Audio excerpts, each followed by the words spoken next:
In this video, I will invest 1,000 euros in ETFs using Interactive Brokers. The order has been submitted and it has been filled. When my students have some kind of difficulty with a brokerage, 9 times out of 10, it's with Interactive Brokers because they've got the clunkiest user interface I've seen on a brokerage ever. Hi, I'm Tom Crosshill. I'm a professional investor. I've invested hundreds of millions of euros, and I've been using Interactive Brokers for years. The first choice to make is which platform you want to use. Most brokerages have a desktop app and a mobile app, and that's it. But Interactive Brokers decided that's not enough. They have 7 different platforms you can choose from. I would have liked to be in the room when they made that decision.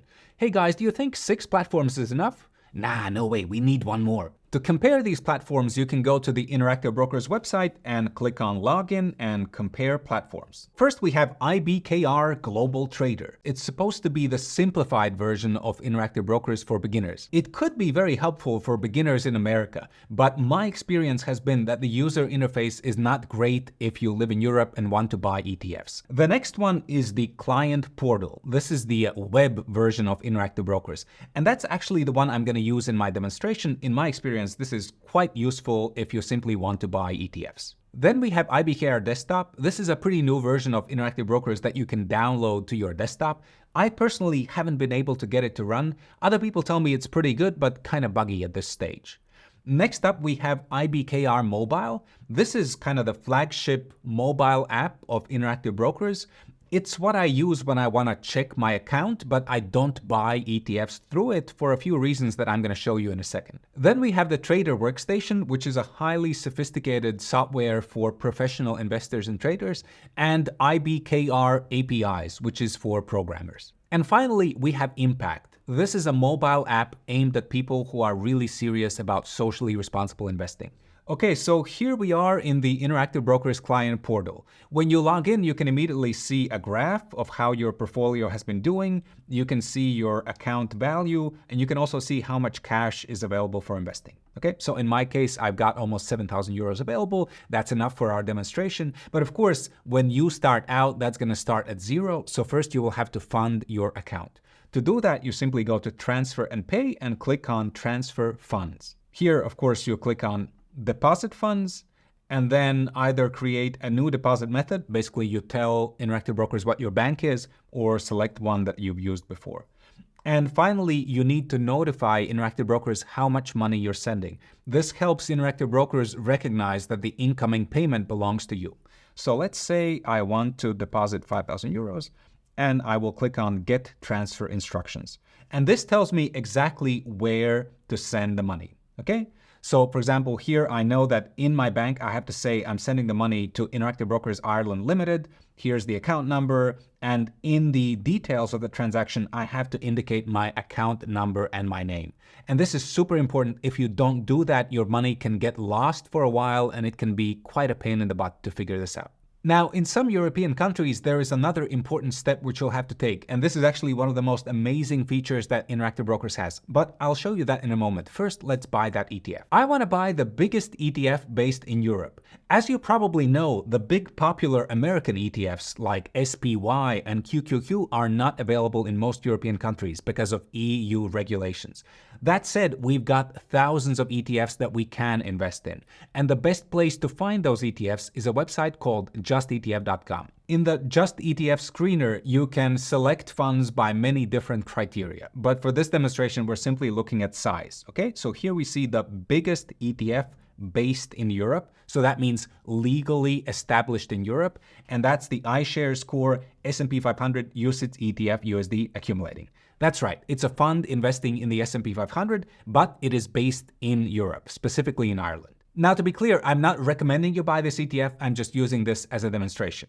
So let's first try and copy the name and put it into Interactive Brokers. So here's a search bar, let's put it in. Okay, no results found. That's not very encouraging. So let's go back and let's copy the ISIN. So the ISIN is the International Securities Identification Number. It's a great way to identify specific ETFs. I copy this, I put it in here. Okay, now we have something.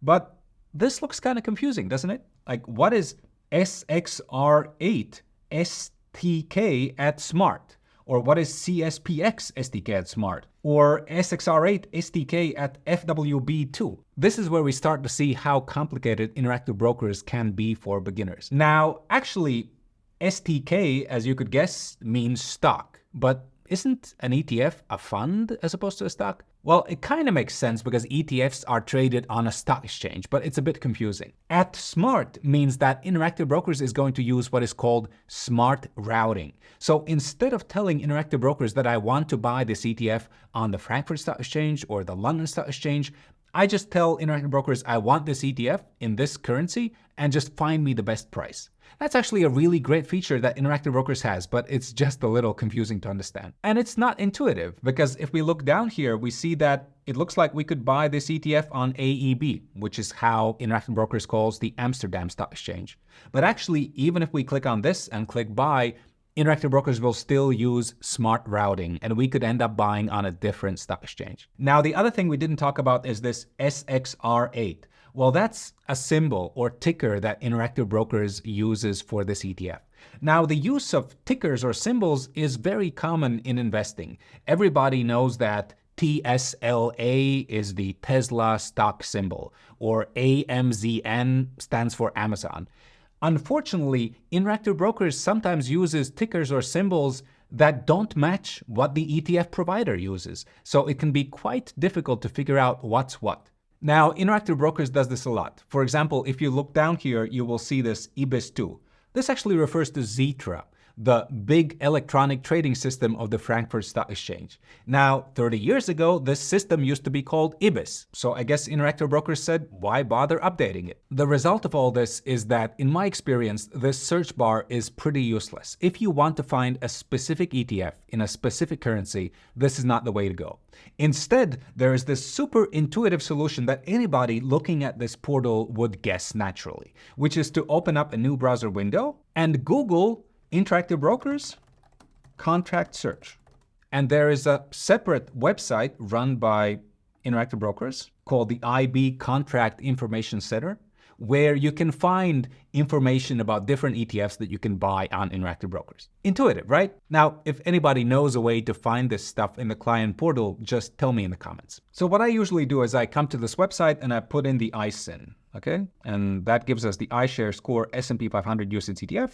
And I click here on stock. And then what Interactive Brokers shows me is the different versions of this ETF that are available and what symbol Interactive Brokers uses for each of those versions. So you could basically think of this as like a dictionary for interpreting Interactive Brokers symbols. Now, this being Interactive Brokers, you do have to be very careful, because just because I put in a specific ISIN doesn't mean that all of these ETFs actually have the same ISIN. So what I'm going to do is look up the one that I want, which is the ETF version in euros, and then I will click on details. And here I can see the name of the ETF, I can see the symbol, and I can scroll down here to ISIN and make sure, yeah, okay, that matches. That's the same one I was looking at. Now, the other section that can be interesting here is called Exchange. These are all the stock exchanges on which Interactive Brokers trades this ETF. Now, I mentioned a moment ago that Interactive Brokers by default uses smart routing. So what Interactive Brokers does, it's gonna check all these stock exchanges for the best price for you. But okay, for now, we've gotten the most important part. We've confirmed that this is the symbol that we want. So it's SXR8, that's the right fund, right ISIN. So let's go back to the client portal and let's put this symbol in the search bar. And yes, that gives us the iShares Core S&P 500 ETF, and it's on IBIS2. And as I mentioned previously, IBIS2 is the same as Xetra. Okay, so let's click on that. And now we get this chart of the ETF price. We can confirm here that this ETF is quoted in euros, which is important if I want to invest from the Eurozone. If I want more info about the fund, I can click here on fundamentals. But honestly, I never research ETFs on Interactive Brokers. I use just ETF or I go to the fund provider website. So now let's go ahead and buy 1,000 euros of this ETF. But before I do that, if you're enjoying this, make sure to hit subscribe. When I click buy, this order ticket shows up. Let's go through the information that's available here briefly. In bold, we have the latest traded price at which this ETF traded on the stock exchange. We have the bid and the ask prices. Now, this is not a video about investing fundamentals, so let me skip the explanation. And here I see that this is a real-time price. In many cases, you will get prices with a 15-minute delay on Interactive Brokers, in which case you might need to find real-time prices on just ETF, for example. Then I see how much buying power I have, so how much I could invest in this ETF. In this case, it's 6.8 thousand euros. And I can also see that currently I have no position in this ETF, so I haven't invested in it at all. And then we get to this part where I actually put in my order. Now, the simplest way to buy an ETF would be what's called a market order. In that case, I would simply say, okay, I have 1,000 euros and I just want to invest 1,000 euros in this ETF. And I could just click buy and that would be it. But using market orders with ETFs is usually not recommended because sometimes if there's some market disruption, you can get a bad price. So instead of that, I want to use what's called a limit order. So let me switch the order type back to limit, which is just a little more complicated. With a limit order, again, I'm saying how much I want to invest, in this case, 1,000 euros. Because Interactive Brokers allows fractional ETF shares, I don't have to buy exactly 1, 2, or 3 shares. I can just say I'm going to buy 1,000 euros, so that's fine. And then I need to put in the limit price. So when I put in a limit price, that means I want to buy the ETF at this price or better. How do you set a limit price? Well, usually when buying, I would look at the ask. Okay, so in this case, the ask is 601.44. If I want to be really sure that this trade will be executed, I will go a little above the ask. I will offer to pay more than the ask. If I want to try and get a slightly better price, I might go below the ask. Now, because this is a small amount of money, I'm going to go above the ask to make sure this gets executed. So let me say that the limit price is 601. Let's say 45. Oh, I need to enter a multiple of 0.02. Okay, 44. All right. So looking at the current ask, that should go through easily. Time in force day. So this will be in force until the end of the day. And if it doesn't get executed, it gets canceled. And I don't want to trade outside regular trading hours. So I leave no here. Okay. Everything looks good. Oh, actually, I see the ask just dropped. So I can also reduce my limit price. Let's do that dynamically, and let me hit buy. And pretty much instantly, you saw the order has been submitted and it has been filled. Okay, so I just invested 1,000 euros in the biggest ETF in Europe. Now, as you can see, the process is a bit clunky, but once you've been through it a few times, it becomes quite easy.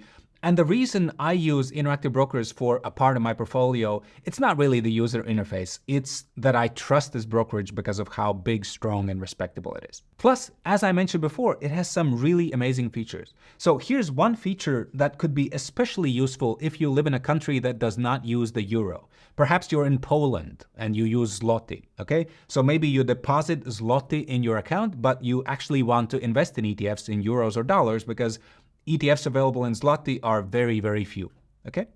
So then you could go to trade and convert currency. The wonderful thing is that Interactive Brokers has the lowest currency conversion fees I've seen anywhere. So if you actually need to convert currencies to invest, this is a wonderful choice.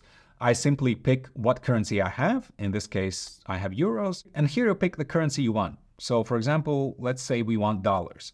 And then I can put in either the number of euros I want to convert or the number of dollars I need. Now, Interactive Brokers will make the currency exchange at the interbank rate, which is the best rate possible, minus their fee. There is something like a $2 minimum fee, so that means that if you're converting a really small amount, like $100, it's not as attractive, but for large amounts, it's really, really good. So the next thing I want to show you is this section called Performance and Reports. I would go to statements here, and you will see different kind of account statements that Interactive Brokers can provide you. For example, sometimes you will need some tax documents. Then you can go to this section called tax and see what you can generate automatically. Or if you go to other reports, I've found it useful to have this account confirmation letter. For example, maybe the tax authority wants some kind of official information about your account. Well, you can go here and generate that. So that can be helpful. If you need any kind of more complete information though, if you want a record of all your deposits and withdrawals and trades over the past few years, Well, this interface can be a little bit tricky, so get ready to spend quite a bit of time clicking through a lot of menus to get out the information that you need. And the final part I want to show you is settings. Now, there's a lot of different settings, so I'm not going to cover all of those, but one part that is really important and useful is account trading permissions, because in order to invest in ETFs in the first place, you will need to go here to stocks and make sure you have the right trading permissions enabled, okay? Specifically, you need to have permissions for the countries where the stock exchanges that you will buy ETFs on are based. So in Europe, you could hit either all Europe, or at least you should cover France, Germany, the UK, the Netherlands, all the major financial hubs. So as we've seen, Interactive Brokers is not super convenient to use. I don't usually recommend it to complete beginners, but if you have some experience or if you are technically minded, it can be a wonderful brokerage. If you live in Europe and you're struggling to figure out what brokerage is best for you though, make sure to watch this video where I explain exactly how to figure that out.